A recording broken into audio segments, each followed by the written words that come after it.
kadalasan kasing dilemma, doktor o abogado? I mean, usually ganun eh. Kasi for example, sa San Beda Law, you can agree with me if ganun din sa UP. Pasok ka, klase namin usually 5 p.m., 5:30, ganyan. Dadating ka. Yung mga nasa corridors, pwede mo pa rin namang tanongin, uy, natapos mo ba yung readings? Kasi hindi ko nabasa yung ganitong case eh. Ano ba yun? Pakwento naman. Isa nyo ba ganun din? Oo naman. At parang usually sabi ko, ay, hindi ko natapos. Tapos isa lang, sabi mo, ito kasing mga kaso na hindi ko natapos, ang dami naman kasi 100 cases, kahapon lang binigay yung case list, ganun. Ito yung posible. Kasi papakwento mo, sa inyo ba, sa med school? Sa amin kasi, more on, kami, teamwork. So, Ay, kopyahan?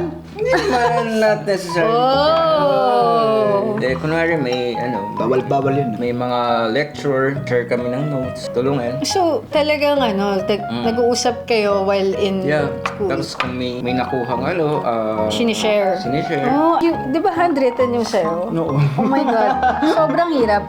Pero may mga tips na lang din sa mga maglo-law school. May mga professors kasi na gano'n, yung they want you to, yung notes mo, gusto handwritten. Nightmare. Sa San Beda kasi, once mag-start yung class, clean desk yun.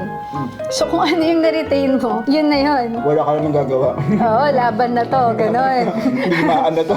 Oo, eto na yun. Kasi clean desk. So, pag tinawag ka, whatever you were able to retain, yun na yun. And then yung iba naman, bawal talagang ng book at all eh. Kasi yung iba, yung books mo, nandyan lang sa desk, but Bawal book na. bawal buksan. Yung ibang prof malala, ayaw nilang may makitang textbook kasi nga ang gusto nila nabasa mo na yun bago ka pumunta sa class nila. What they can allow is just yung handwritten notes mo. But you're not allowed to read that. Uy, ganyan ako. Pag nasa class na, andyan lang siya. Well, syempre, yung mga sa mga non-law students, ang halaga, ay, 100, madali lang. Kasi notes lang naman yun, but no. Pero it will take kasi so much of your It time. will take so much of your time. And syempre, kailangan mo mag-ipon ng bala kasi sasapa ka sa digmaan. Oo. Nasa presentation ng digmaan. So, pag may minor detail ka na nakalimutan sa isang kaso, tas hindi mo siya na-handwritten sa notes mo, tas hindi mo talaga siya alam, wala. Ay, And that's na, kaya. sa inyo ba? Sa amin kasi pag nag-handwritten, hindi na naman maintindihan yung sino. Tinatype namin yung mga notes, tapos share. Tapos kino-combine namin yung notes para mas maganda yung So can you say hindi competitive yung med school? Against each other? Hindi, competitive naman. In Pero what kasi way? more on... Parang ang babait kasi based sa story mo Mas mabait talaga yung mga med students compare sa... Kasi para yung mga gusto naman ditong mag-med school, maliwanagan, di ba? Ano yung mga, yung gusto mong i-share dun sa mga nagbabalak mag-med school?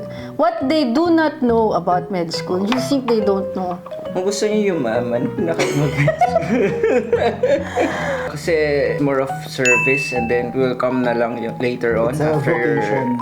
after your training, after your residency and Kasi establishment. matagal. Medyo matagal talaga, pero it's more of the journey, struggles, yung hardship, and then yung lagi kang nag-aaral, lagi kang gumag-graduate, kung ano. Lagi ka may DP change sa Facebook. Pansin ko ngayon, kasi sa atin, once lang naman, di ba? Law school as bar. Law school then bar. So, I think in med school, you have to really allot more years than law school. Respect talaga sa mga doktor na. Respect. Patience, kailangan. Patience. Kasi sa kanila, they have to duty sa hospital.